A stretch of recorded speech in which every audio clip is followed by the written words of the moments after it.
Hello student, good morning. आज की online classes में आपका फिर से स्वागत है। मैं बी.आर. Saini, chemistry lecture. देखो स्टूडेंट, हमने अभी तक जो अपना चैप्टर चला था 9, जो इनऑर्गेनिक केमिस्ट्री का चैप्टर संख्या 9, जिसका नाम था कोऑर्डिनेशन कंपाउंड, उपसहसंयोजी यौगिक चल रहा था। उसमें हमने अभी तक वीबीटी पूरी पढ़ी। वीबीटी को कंप्लीट कर लिया। अब अपने को क्या करना है, वीबीटी से संबंधित सवाल कैसे आते हैं उनको हल करना है। वीबीटी से संबंधित कैसा सवाल है, जो मैंने 2 सवाल आपको दे रखे हैं, उन दोनों सवालों का अपने को हल करना है कि अगर ऐसा सवाल आ जाए तो हम कैसे उसका उत्तर देंगे, किस प्रकार से इसको हल करेंगे। देखो पहला क्वेश्चन ये है, NiCl4 2- फरक समतलीय होता है, जबकि NiCl4 2- चतुष्फलकीय है। क्यों? आपको इनकी स्ट्रक्चर बतानी है। स्ट्रक्चर दोनों की दे रखी है कि इसकी संरचना ये है और इसकी संरचना ये है। अब आपको ये तय करना है कि ऐसा क्यों है, ऐसा क्यों है। तो इसका उत्तर हम जाने, उत्तर जानते समय में वो उत्तर लिखें, इसलिए आप ध्यान दें, गौर से इस चीज को समझोगे। आप चाहे यहाँ पे कैसा भी इस प्रकार के सवाल आएंगे, अनुचुंबकीय प्रतिचुंबकीय पूछ सकता था, आकृति से पूछ लिया गया, चुंबकीय आघूर्ण से संबंधित पूछ जाता है, निम्न चक्रण और उच्च चक्रण संकुल के कंपाउंड को पूछ सकता था। ठीक है, आंसर चालू करना है। यहाँ से हम इसका पहले का उत्तर चालू करते हैं। पहले क्वेश्चन का उत्तर क्या है वो जान लेते हैं। देखो सबसे पहले देखो केंद्रीय धातु, ये दोनों संकुल कंपाउंड हमारे पास है। एक तो Ni, साथ में है CN4 और 2- और दूसरा अपने पास है NiCl4 2-। ये 2 संकुल कंपाउंड है। सबसे पहले इसका ऑक्सीकरण अंक निकाल लो। क्या आएगा, अक्ष -4 बराबर -2, अक्ष बराबर -2 +4, अक्ष बराबर +2। ये क्या आ गया, ऑक्सीडेशन नंबर आ गया। सेम ऐसा ही ऑक्सीडेशन अक्ष -4 बराबर -2, अक्ष बराबर -2 +4, अक्ष बराबर 2। तो दोनों में अपने को एक चीज याद रखनी है, दोनों में जो ऑक्सीकरण अंक है वो सेम है। दोनों का ऑक्सीकरण अंक क्या है, बराबर है। ठीक है, मैं इसको दोनों को ऑक्सीकरण अंक यहां से हटाता हूं। आपको ऑक्सीजन निकालना आता है ये? ठीक है, नाम लिख लेते हैं। इसका नाम लिखेंगे, वो क्या है, 4 के लिए क्या था बेटा, टेट्रा। इसका नाम क्या है, साइनो, टेट्रा साइनो। और फिर क्या है, निकलेट। क्या आएगा, निकलेट 1 भी लगा, ऋणात्मक संकुल है पूरा पूरा। फिर कोष्टक में आप क्या लगाओगे, सेकंड आया, फिर यहां लिखेंगे आयन। इसका नाम है, और इसका नाम क्या है, हम क्या लिखेंगे, टेट्रा, फिर लिखेंगे क्लोरिडो, टेट्रा क्लोरिडो, फिर निकलेट, निकलेट लिखेंगे कोष्टक में, यहां भी सेकंड, और फिर लिखेंगे आयन। क्लियर? हमने क्या दोनों के आयतन नाम लिख लिए। क्लियर? अब अपने को क्या करना है कि इन दोनों में क्या है, यहां पे केंद्रीय परमाणु क्या लिखोगे, केंद्रीय परमाणु कौन है बेटा, निखिल कितने नंबर पर आता है बताइए जरा, 28 पर। हम क्या लिखेंगे, R1 18, 4s2 3ds।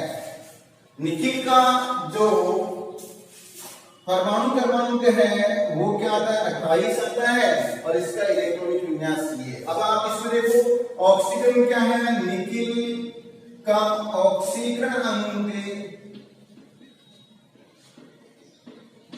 +2 है। अतः है आपको क्या करना है, Ni2+ का इलेक्ट्रॉनिक विन्यास लिखना है, 2 इलेक्ट्रॉन निकालना है।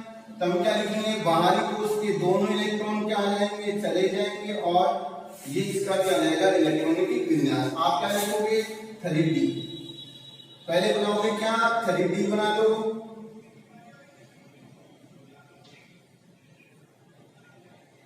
फिर बनाओगे 4s और फिर 4p। क्लियर? ये तो क्या हो गया 3d, ये हो गया 4s और ये हो गया 4p। इलेक्ट्रॉन भरिए, इसमें कितने हैं 8, 1 2 3 4 5 6 7 और 8।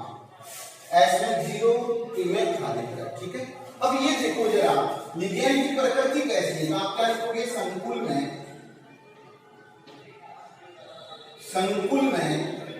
पर्पल लिगेंड उपस्थित है, लिगेंड उपस्थित है, अतः इलेक्ट्रॉनों का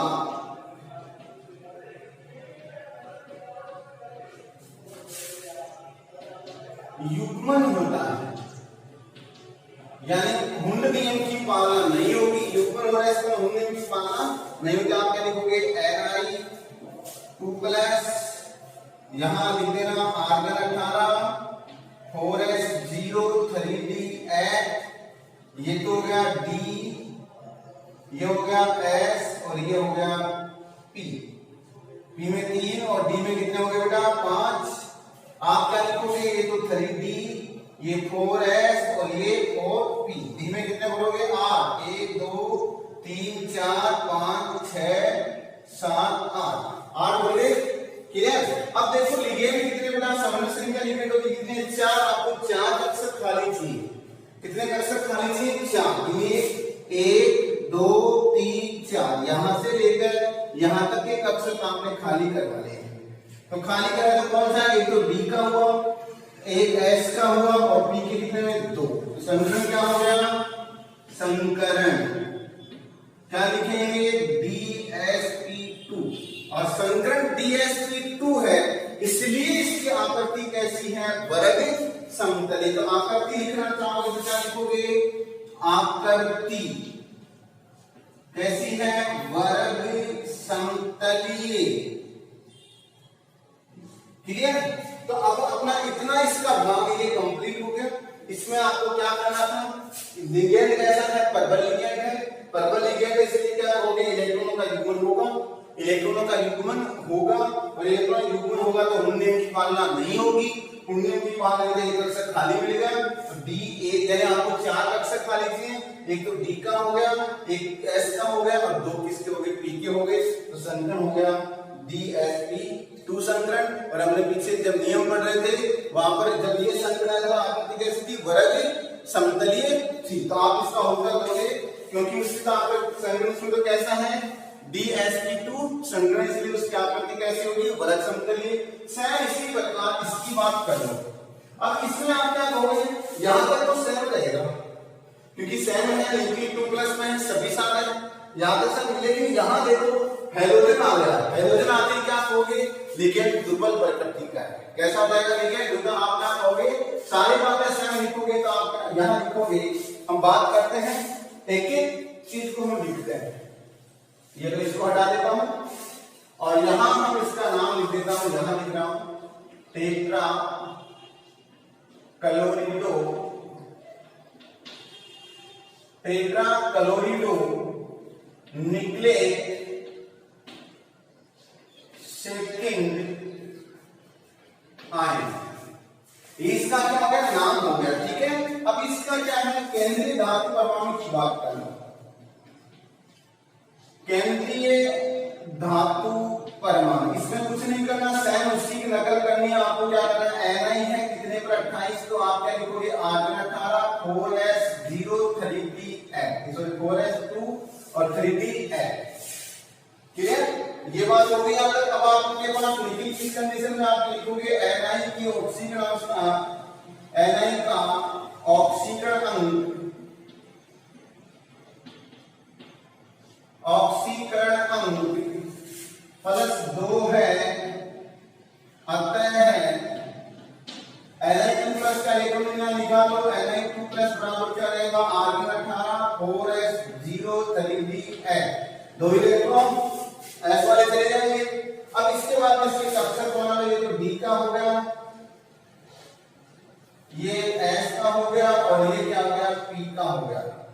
ये तो p, बेटा डी में क्या होता है, 5 कक्षक होते हैं, एस में 1 होता है और पी में कितने होते हैं, 3 होते हैं। आप 8 इलेक्ट्रॉन धरो, हुंडने की पाना 1 2 3 4 5 6 7 और 8, ये हुंडने की पालना हो रही है। हमने कहा था समान ऊर्जा वाले कक्षकों में पहले एक एक इलेक्ट्रॉन भरा जाता है, फिर उसका युग्मन किया जाता है। यहाँ हमने एक एक भरा फिर युग्मन किया, लेकिन यहाँ देखो ध्यान दे रहा हूं, अब लिगेंड कैसा है, आप क्या लिखोगे, संकुल कंपाउंड में, संकुल यौगिक में दुर्बल प्रकृति के लिगेंड पड़ते हैं, दुर्बल प्रकृति का लिगेंड उपस्थित है, अतः इलेक्ट्रॉनों का युग्मन नहीं होता है, अतः इलेक्ट्रॉनों का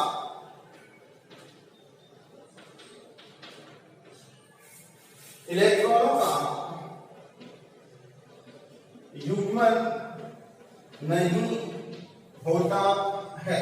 आपने क्या लिख दिया है, लिगेंड कैसे हैं, दुर्बल प्रकृति के हैं, और जब लिगेंड दुर्बल प्रकृति के होते हैं तो इलेक्ट्रॉनों का युग्मन नहीं होता है, तो आपने कहा युग्मन नहीं होगा, तो आप लिखोगे Ni2 प्लस वही आर्गन 4s0 3d8। यहां आप D बना लो, यहां S बना लो, यहां P बना लो। P और D में कितने बनाने हैं आपको पता ही है, 5, 1 2 3 और 5, ये तो हो गया 3d, ये 4s और ये 4p। भैया ये तो युग्मन नहीं करवाना है क्योंकि प्रबल लिगेंड है, तो अपने पास ये हो गया। अब अपने को क्या है, यहाँ देखो एल्यूट कक्षक है, अपूर्ण कक्षक है या अर्धपूर्ण कक्षक है। अर्धपूर्ण कक्षक में अगर इलेक्ट्रॉन युग्म प्रवाह जोड़ दिए जाए तो 3 इलेक्ट्रॉन, और अपने को पता है एक कक्षक में अधिकतम 2 इलेक्ट्रॉन हो सकते हैं, इसलिए इनका प्रयोग लगे खाली कक्षक से। खाली कक्षक कितने चाहिए अपने को, समान संख्या के बराबर 4, यहाँ से यहाँ तक कितने हो गए 4, क्या लिखोगे, एक s और p कितने हो गए 3, तो क्या हो गया sp3। संकरण क्या लिखेंगे, इसका संकरण हो गया sp3। आपत्ति कैसी होगी बेटा, अब संकरण ऐसा है तो आपत्ति क्या लिखेंगे, चतुष्फलकीय। इसकी आपत्ति कैसे हो जाएगी, टेट्राहेड्रल चतुष्फलकीय हो जाएगी। इस प्रकार से इस क्वेश्चन का उत्तर हो जाएगा। आप ऐसा लिखोगे, लिखकर आप फिर कहोगे पहले में कैसा है, संकरण dsp2 है इसलिए वर्ग समतलीय है, और इसमें संकरण कैसा है sp3 है इसलिए इसकी आकृति कैसी है, चतुष्फलकीय। ये सारी बात लिखने के बाद में आपको नंबर मिलेंगे, वरना आप डायरेक्ट लिखोगे तो आपको नंबर नहीं मिलेंगे। ये सिंपल सी बात आपको मैंने पहले क्वेश्चन का उत्तर समझाया है, उम्मीद कर रहा हूं आपकी समझ में आया होगा। ठीक है, अब इसके बाद में हम क्वेश्चन नंबर 2 की बात कर लेते हैं। पहला क्वेश्चन आपको मैंने समझाया, उम्मीद कर रहा हूं आपके समझ में आया होगा। अगर स्क्रीनशॉट लेना चाहो तो ले सकते हो। अब इसके बाद हम बात करेंगे क्वेश्चन नंबर 2 या उत्तर नंबर 2 की बात करेंगे। ठीक है बेटा, चलो चालू करते हैं, उत्तर नंबर 2 की बात करते हैं।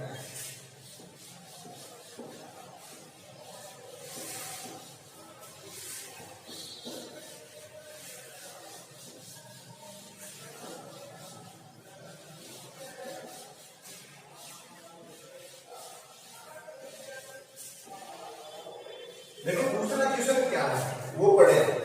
दूसरा क्वेश्चन है COH2O6 3+ निम्न चक्रण संकुल है क्यों।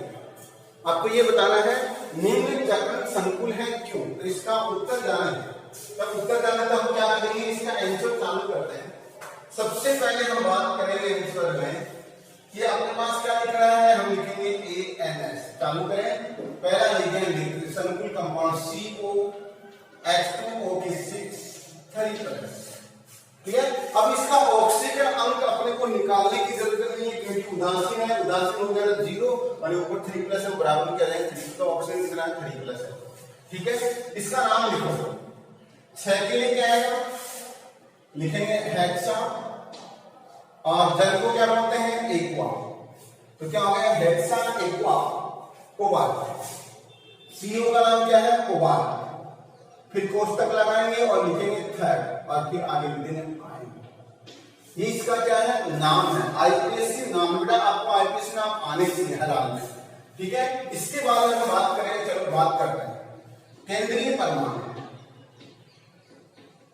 केंद्रीय परमाणु जरा बताना कौन है, आप क्या लिखोगे CO। कितने नंबर पर आता है, आप कहोगे 27 पर। क्लियर। इलेक्ट्रॉन विन्यास क्या लिखोगे, आर्गन 18, 4s2 और 3d7। क्लियर। अब अपने पास बात क्या करना है, CO का ऑक्सीकरण अंक कितना है, +3 है।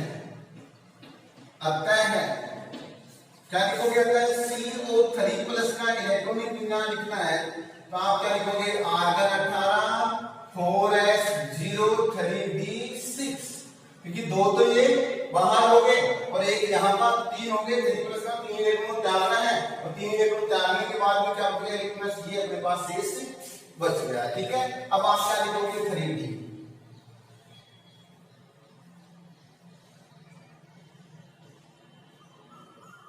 ये तो 3d, फिर बनाना है 4s और फिर बनाना है 4p।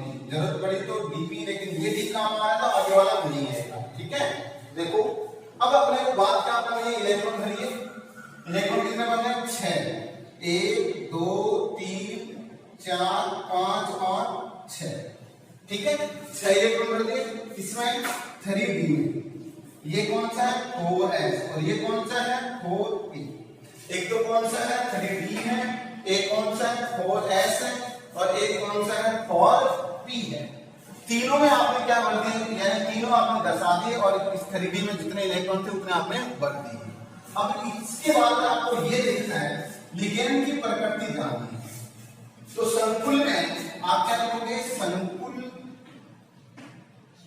यौगिक में बताओ कैसा लिगेंड है, पर्पल प्रकृति का, दुर्बल प्रकृति का। बेटा लिगेंड जैसा H2 कैसा, अपने 4 लिगेंड थे कौन कौन से याद रखना। एक तो क्या था H2O, एक OH और एक अक्ष माइनस और एक ऑक्सीडेटर C2O4 ये चारों कैसे हैं, दुर्बल हैं और इनके अलावा सारे कैसे हैं, प्रबल है। ये चार तो कैसे हैं, दुर्बल है, इनके अलावा सारे कैसे हैं, प्रबल है। तो H2O वर्जन है दुर्बल प्रकृति का, तो हम लिखेंगे संकुल यौगिक में दुर्बल लिगेंड उपस्थित है। ऐसा लिखते, प्रबल लिगेंड अनुपस्थित, ऐसा लिख दोगे, या दुर्बल लिगेंड उपस्थित है, अतः इलेक्ट्रॉनों का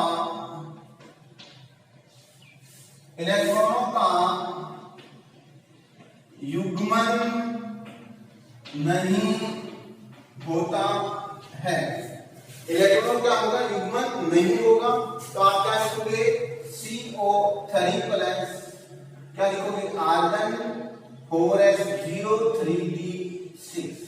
इनके कक्षक बना लो, इधर बना लेते हैं, कक्षक खाली जगह है उसमें, तो हम क्या लिखेंगे, CO3 प्लस एक कक्षक बना लीजिए। ये तो क्या हो गया, 3d हो गया,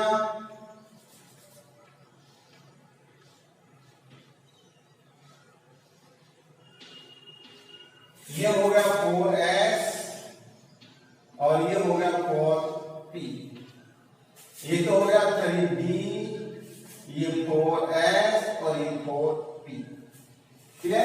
डी में कक्षक इलेक्ट्रॉन कितने हैं, 6 है। युग्मन नहीं करना, युग्मन नहीं करना है तो 1 2 3 4 5 और 6, क्योंकि दुर्बल लिगेंड है। अगर प्रबल होता तो ये लिगेंड यहाँ, ये इलेक्ट्रॉन यहाँ 2 कक्षक खाली हो जाते, लेकिन खाली कक्षक अपने पास नहीं उपलब्ध करवाते हैं।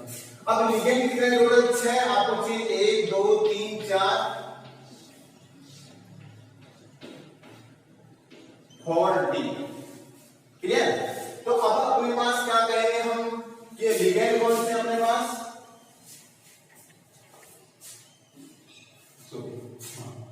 लिगेंड कौन से अपने पास, दुर्बल प्रकृति इलेक्ट्रॉन का युग्मन नहीं होगा। अब कक्षक कितने चाहिए अपने को, खाली 6 चाहिए। तो आप क्या कहोगे, 1 2 3 4 5 6, यहां से लेकर यहां तक ले लीजिए। क्लियर। तो आपके पास क्या हुआ, sp3d2 संकरण हुआ। sp3d2 संकरण हुआ अब sp3b2 संकरण है तो अपने पास हम क्या कहेंगे, अब देखो संकरण आप लिखोगे संकरण कौन सा है, sp3b2, संकरण कौन सा हो गया, sp3b2। आकृति कैसी है, आपका लिखोगे अष्टफलकीय, आकृति कैसी बेटा, अष्टफलकीय। अब जरा ये देखो कि कौन सा कक्षक भाग ले रहा है, आंतरिक डी ले रहा है या फिर बाहरी डी कक्षक भाग ले रहा है। अगर हम कहेंगे आंतरिक डी कक्षक भाग ले रहा है तो अपने पास हम कहेंगे निम्न चक्रण संकुल, और बाहरी डी कक्षक भाग ले रहा है तो हम बोलेंगे उच्च चक्रण संकुल कंपाउंड। ठीक है, हम क्या बोलेंगे, उच्च चक्रण संकुल कंपाउंड। अब इसमें देखो बाहरी डी ले रहा है भाग, तो बाहरी डी ले रहा था, क्या लिखेंगे, इसकी प्रकृति कैसी होगी, बोलेंगे उच्च चक्रण संकुल। ठीक है, उच्च चक्रण संकुल कंपाउंड हो गया। अगर इसका चुंबकीय आघूर्ण भी निकालना हो या चुंबकीय प्रकृति भी लिखनी हो तो आप लिखो चुंबकीय प्रकृति इसकी कैसी है, आप लिखोगे देखो कक्षक अयस्क इलेक्ट्रॉन प्रत्येक का लिखोगे अनुचुंबकीय है। क्यों है, क्योंकि इसमें अयस्क इलेक्ट्रॉन प्रत्येक है। और चुंबकीय आघूर्ण पूछना चाहेगा, आप चुंबकीय आघूर्ण निकाल देना। चुंबकीय आघूर्ण आप ये कहोगे म्यू बराबर n कोष्टक n+2 का अंडर रूट, ये इसका क्या फॉर्मूला है, यहाँ n बराबर कितना है, 1 2 3 4 है, तो आप लिखोगे 4 कोष्टक 4+2 bn, 4 कितने हो गए, 4 तो 6 को 4 से गुना करते हैं 24 हो गए, और bn अगर 25 होते तो 5, लेकिन 24 है इसलिए हम लगभग कहेंगे म्यू का मान आएगा 4.86 bn। इसका क्या हो जाएगा, चुंबकीय आघूर्ण। लेकिन अपना सवाल तो क्या था, सिद्ध करना है ये उच्च चक्रण संकुल है क्यों, ये बताना था। तो आप उच्च चक्रण संकुल की प्रकृति यहाँ पता चल गया। क्यों पता चला, कारण क्या लगे, क्योंकि इसमें बाहरी डी कक्षक भाग ले रहे हैं। इसमें संकरण में कौन से ले रहे हैं, बाहरी डी कक्षक क्या ले रहे हैं, भाग ले रहे हैं, इसलिए क्या है उच्च चक्रण संकुल है। और अगर आंतरिक लेते तो क्या होता है, निम्न चक्रण संकुल कंपाउंड होता। इस प्रकार के सवाल क्या होते हैं, अपने से बीपीटी से पूछे जाते हैं। उम्मीद कर रहा हूं बीपीटी आपको क्लियर समझ में आ गई होगी। इससे क्वेश्चन कैसा भी आए आप उत्तर कर लोगे। ठीक है बेटा, थैंक यू।